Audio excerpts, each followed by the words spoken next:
the upfront change must be large enough to provide persuasive reason for or against it. What? If a cosmological disaster destroyed 99.999% of all intelligent life in the universe, yes, it's possible subsequent cosmological events could lead to an even greater blossoming of wonders, but at some point, the comparison of this is simply fatuous. And Mason 2. The epistemic critique may be relying on 90th uncertainty, but even in these cases, we still have degrees of uncertainty. I may have no idea about my forthcoming birthday surprise, but this uncertainty is not compatible to my no idea about intelligent life on other planets background. Social context will give us some expectations, even if we cannot assign definite numbers to probability forecasts. The epistemic critique relies heavily on the complete lack of information about initial circumstances. It's not a plausible general assumption, although sometimes it may be true. Mason 3 concludes this section. First, sometimes, there are 2 points of relevance. First, sometimes we are facing a single choice in isolation from other choices rather than examining the rule or general principle of behavior. In this case, it does not matter whether or not the small benefits would, if combined with other large numbers, sum to a greater benefit. The small benefits will not be combined in greater numbers. We should still upgrade the relevant importance of larger benefits in our decision calculus. Which means all the epistemological framework are just reasons as to why we should prefer consequentialism. But then, he also concedes in cross-examination, I'm winning 2 extinction links, and that ultimately, a lot of people dying would be bad for human flourishing, so these link back to the AF standard.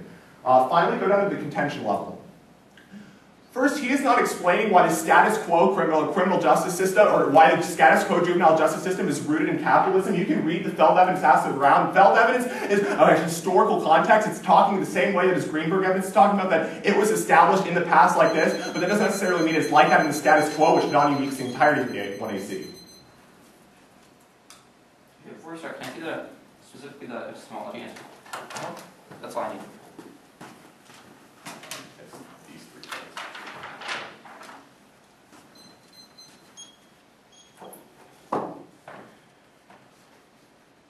Okay, what does the second piece of evidence say on the epistemology? Well, I need to see it. Okay, that's fine. Does it say that, it says we're facing a single choice, what does that mean? What does that first mean? This is the 3rd one, and I just read the first paragraph. Okay, what about the second one that talks about social context? Yeah, this one. This one. Yeah. Okay, yeah, the evidence talks about how in social context, even though we may not be able to predict the future and determine epistemology, we would still be able to assign a calculus to it, even though we are able to assign part. Wait, it says it relies on a lack of information about initial circumstances? What does that mean? Wait, what? It says background social context gives us expectations, right? So it says that background, like social context is good. Right. So how does that interact with my argument? My argument is that social context is good. Right, but your argument is social context is good, so we can't look to some ahistoric universal principle. This argument is like ethic. Okay, so what's the distinction then? This argument is that we can, because we can still be able to assign a probability calculus or a consequentialist calculus to that epistemology. Okay, that's fine. What did the Mason card say? Well, they're all Mason cards. Okay, they just said like at the point where we all die, we should just prefer consequentialism. Well, no, it's just saying that. How does that respond to the specific warrants in my epistemology? Right? Well, like no, the file is titled "Generic Responses to Epistemology." How are you analyzing? Well, they're answering the generic internal link in the epistemology, which is that we can't look to like a universal set of morality to determine action. Okay, so right, the argument. How many arguments do you have that we can look to that universal set of morality? How many? Just one, or how many arguments is that? Can you explain to me each argument you made as to why you can link why universal decisions are good or universal ahistoric decisions are good? It's the Mason cards are reasons why we can't look to. Okay, so let's go through the first one. What does that say?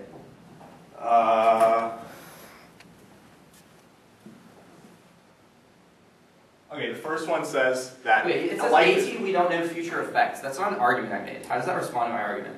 Well, no, that's just the title of the card, or like the block heading of it. So the card says something. The evidence talks about how at some point, i.e. the disads, there will be a big enough impact. It says we can find a set of consequences so significant that we can be spurred to action. How is that relevant under my framework? Like, why does that say that we should do that? It just says that we can be spurred to action. How is that an argument that, like, has some sort of warrant as to why we would be doing no, the argument is that we can still assign a calculus to like the epistemology. How is that an offensive reason to prefer consequentialism as opposed to defense against my epistemology? You just said that we can do it sort of sometimes. Why is that an offensive reason to prefer consequentialism?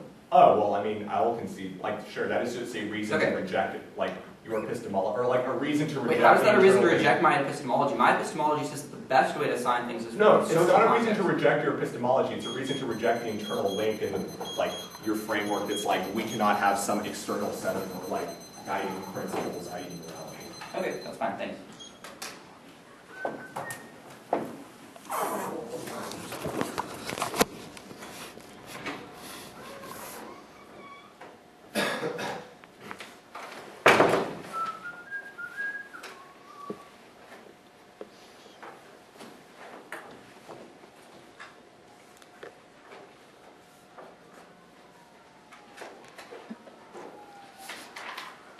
Okay, so the first essay talks about prison overcrowding.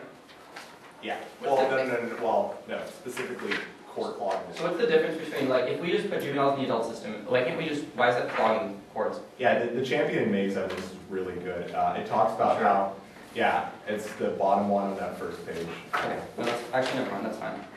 Why is international law good? The evidence talks about how there are certain problems that cannot be solved unilaterally, things like nuclear proliferation, nuclear accidents, environmental degradation, a bunch of other good stuff. Okay. We need international law to be able to preserve. Cool. Yeah.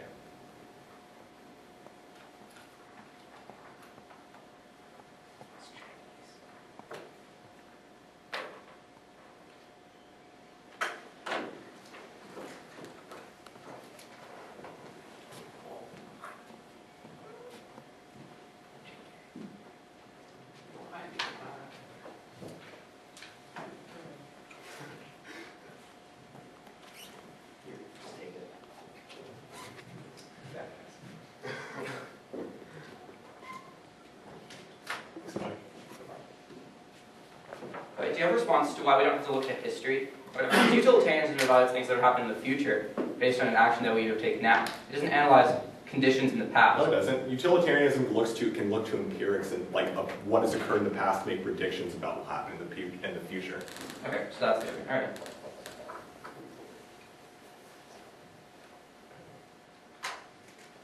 Take my case back. Thanks.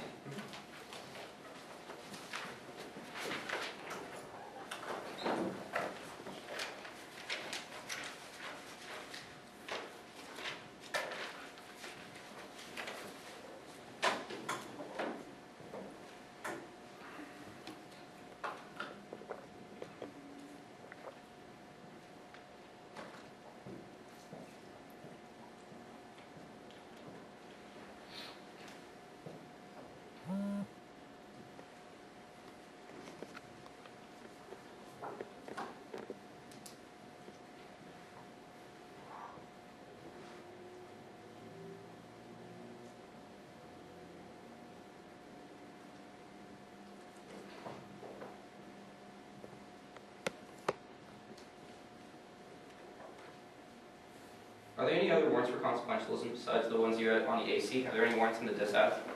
I'm not reading. Okay, it just says the standards consequentialism, right? And then the dissat. Okay.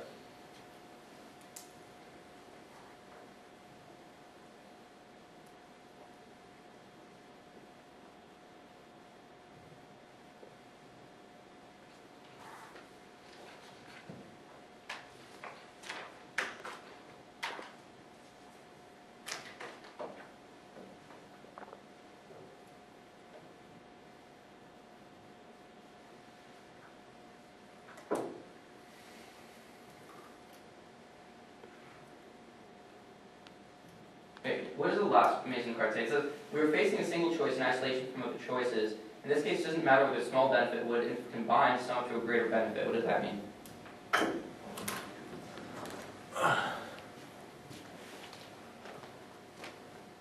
How does that not assume that we're already using consequentialism?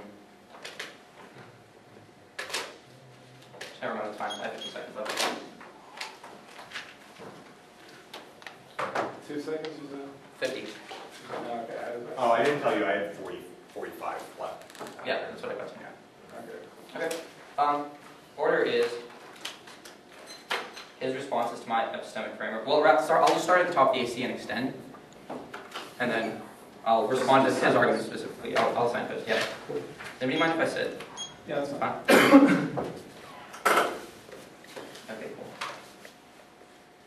Having bad responses to arguments, just reading generic arguments against epistemology is not going to be sufficient to link to my framework. I'm having very specific points he is not answering. Extend young evidence. He says the universal objective position not exists.